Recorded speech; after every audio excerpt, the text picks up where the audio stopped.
उत्तराखंड में आज से चारधाम यात्रा शुरू हो चुकी है, तो वहीं मौसम को लेकर के मौसम विभाग ने भी यात्रियों के लिए एक चेतावनी जारी की है। हमारे साथ उत्तराखंड मौसम विभाग के निदेशक विक्रम सिंह जी हैं, जिनसे जानेंगे कि चारधाम यात्रा के दौरान किस तरह का मौसम रहने वाला है और आने वाले समय में उत्तराखंड का मौसम किस प्रकार का होगा।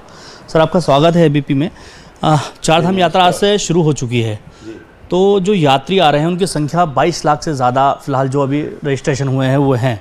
क्या लगता है जो यात्री आ रहे हैं उनको किस प्रकार की एडवाइजरी जारी की गई है और कैसा मौसम इस दौरान रहने वाला है अगले 2-4 दिन में? बिल्कुल, अभी उत्तराखंड के लिए मौसम की बात करते हैं। आज आपकी 10 तारीख है, 10, 11, 12 ये 3 दिन जो है खासकर जो एक्टिविटी है थोड़ी रहेगी स्टेट में। मैं कहूँगा कि अनेक जगह तक में जो है हल्की मध्यम बारिश है और साथ में जो रेन थंडरस्टॉर्म की एक्टिविटी है वो ज़्यादा देखने को मिलेगी। तो वो सीजन के फीचर्स हैं, इस समय इसी तरह की एक्टिविटी मिलती है जब भी जो है वेदर सिस्टम आते हैं। तो उसमें हमने जो वार्निंग रखी वो थंडरस्टॉर्म से रिलेटेड ही रखी है। जब वो एक्टिविटी चल रही है कहीं पे थंडरस्टॉर्म, तो थंडरस्टॉर्म आप में देखते हैं कि तेज़ शावर पड़ना या इसी तरह तेज़ हवाएं उस दौरान, या कहीं कहीं पर आप देखें कि ओलावृष्टि है, वो भी चीज़ें, या लाइटनिंग स्ट्राइक करती है, ऐसी चीज़ें वो देखने को मिलेंगी। और इस समय ये सीज़न उसके लिए फेवरेबल होता ही है। तो इस समय वो एक्टिविटी है, तो जब ये चल रही है एक्टिविटी कहीं पे, उसी के लिए वार्निंग हमने रखी हुई है 10, 11, 12 में। तो उस समय आप थोड़ी देर रुकें, जहाँ पर भी आप पहुँचे हैं आप मूवमेंट करने की कोशिश फिर मत करिए। आप थोड़ा कोशिश करेंगे सेफ जगह में आप रुक जाएं। बस जब ये एक्टिविटी ख़त्म हो जाए तो फिर आप आगे बढ़ सकते हैं।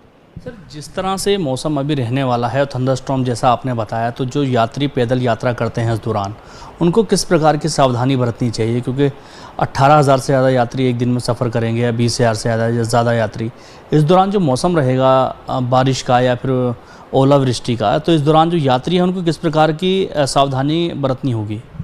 बिल्कुल, ये चीज़ तो है। मैंने जैसे बोला कि इस तरह की जब एक्टिविटी का आपको लग रहा है तो थोड़ा आपको कहीं ना कहीं जो सपोर्ट एक लेना पड़ेगा कि चाहे ओलावृष्टि हो रही है तो आप बच पाएँ उससे जो है। इसी तरह जो उच्च हिमालयी क्षेत्रों में आप जा रहे हैं तो वहाँ पे तापमान भी जो है काफ़ी कम रहेंगे। जो आपके केदारनाथ जी हैं, बद्रीनाथ जी हैं, चाहे गंगोत्री यमुनोत्री है या हेमकुंड साहिब है, तो आप देखेंगे वहाँ टेम्परेचर काफ़ी लो रहेंगे। और 12-13 में इस बात की भी संभावना है कि थोड़ी वहाँ बर्फ़बारी भी हो सकती है। तो उस लिहाज से आपको गर्म कपड़े लेके जाएं और जो बारिश है या हेल वगैरह से बचाव के लिए चीज़ें हैं वो आपको करनी चाहिए। जी सर, ये आपके पीछे क्या केदारनाथ या उस तरह का ये सब सारी चीज़ें आप हैं जो ये पीछे लगा है, आप समझाइए थोड़ा सा सर, दिखा दीजिए। आप देखेंगे तो जो है आप अभी रडार में ही, ये रडार सिस्टम है तो उससे ये मॉनिटरिंग हमारी चलती रहती है। तो आप देखेंगे कि ये सब जो अभी ये केदारनाथ जी के पास आसपास ये सेल बना हुआ है, ठीक है। ये इसी तरह ये उत्तरकाशी में सारे सेल्स हैं, तो यहाँ पे थंडरस्टॉर्म एक्टिविटी समय हो रही है ना। तो वही चीज़ें हैं कि जब ऐसी चीज़ है तो थोड़ा आप जो है कहीं सपोर्ट ले करके जो सेफ जगह है वहाँ पे रुकें। तो ये सब चीज़ें भी हम लोग जो है लगातार देते रहते हैं। जो वार्निंग है या फोरकास्ट है हर 3-3 घंटे में उसको अपडेट भी दे रहे हैं। और 4 से 5 दिन का भी ऑलरेडी जो है जैसे दिया गया है कि किस तरह की एक्टिविटी कौन दिन में मिल सकती है। और जिस दिन पर्टिकुलर डे तो उसमें तो स्पेसिफिक भी जो लोकेशन है कैब के थ्रू भी जो है जो वार्निंग है वो जाती हैं कि कहाँ पर इस समय एक्टिविटी चल रही है। तो वो चीज़ें का ध्यान रखेंगे तो मैं समझता हूँ कोई दिक्कत वाली बात नहीं है। और साथ में ये कि गार्ड गधेरों के आसपास भी खड़े ना हों, क्योंकि हो सकता है कि कुछ दूरी पे ऊपर जो है बारिश की एक्टिविटी चल रही है और एकदम पानी उसमें बढ़ सकता है गार्ड गधेरों में, तो उससे दूर रहें। और जब एक्टिविटी थोड़ा सा जो है रुकें, जब एक्टिविटी ख़त्म होती तो आगे बढ़ाया जाए। जी, चलिए, हमारे साथ बात करने के लिए उत्तराखंड मौसम विभाग के निदेशक विक्रम सिंह जी थे, जिन्होंने बताया कि किस तरह से आने वाले 2-4 दिन में उत्तराखंड के अंदर मौसम बदलने वाला है। तो जो यात्री इस वक्त केदार धाम या फिर अन्य धामों के लिए यात्रा करने वाले हैं उनको इस बात का ध्यान रखना होगा कि जो गाढ़ गधेरे बरसाती नाले हैं उनसे दूर रहें।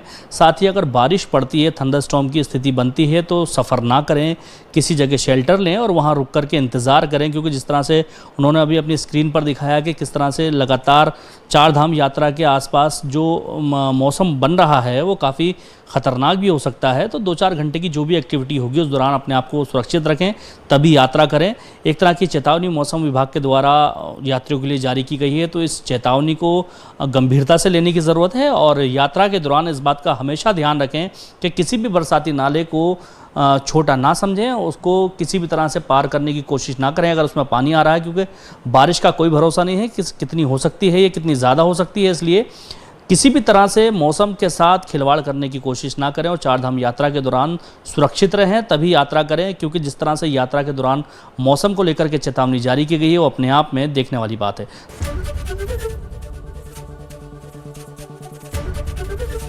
एबीपी गंगा, खबर आपकी, जुबान आपकी।